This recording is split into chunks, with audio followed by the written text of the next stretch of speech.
Today on The Occult Detective, we're going to take a look at Tom Swift Jr.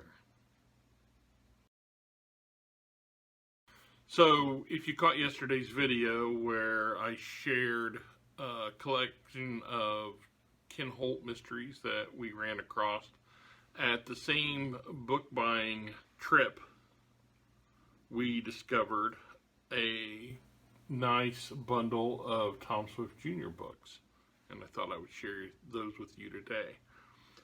First is number 5, Tom Swift and his Atomic Earth Blaster. Great cover art on these. The back advertising the Hardy Boys. This book was originally published in 1954, so excellent condition that we found this in. We also have Tom Swift and his Outpost in Space. Beautiful copy. A little more rough around the edges is Tom Swift and his Deep Sea Hydrodome, but still looks fabulous. Next up, we have Tom Swift in the Race to the Moon. Now this one came out in 1958. We're getting close to the 60s here. Tom Swift and his Space Solitron. Now, my fondness for these books comes from, I think I was in the, it must have been the 4th grade when I discovered Tom Swift. I had been reading the Hardy Boys, Nancy Drew, Three Investigators, Ken Holt, all of those beforehand. But, and I wasn't really aware of Tom Swift Jr. This book was from 1958. But 4th grade teacher, Miss Drake, had a large collection of these. Let's see, next we have Tom Swift and his Electronic Retroscope.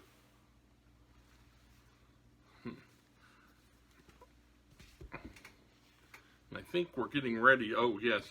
This one's got a little tear on the edge here, but still in really good shape. Tom Swift and his Spectromarine Selector. What great titles these have, right? But yeah, Miss Drake, she had a whole selection of these.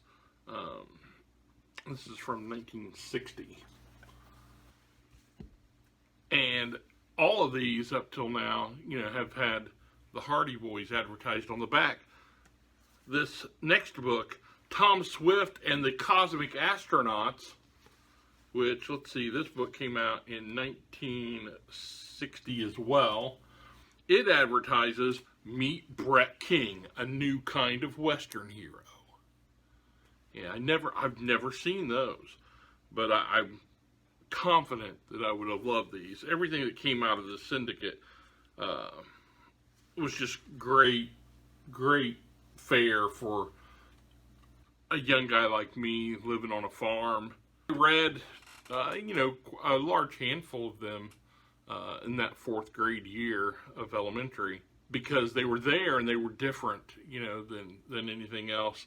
I was starting to get away from science fiction at that age. I was just wrapping up. I'd been reading Asimov and Heinlein and that kind of stuff, and I was just being introduced to fantasy, and I was really pulled towards that. And it wouldn't be long after that I discovered Robert E. Howard, started reading Lovecraft and such. So this was right at the end of my young adult reading phase. I enjoyed them quite a bit, and these books,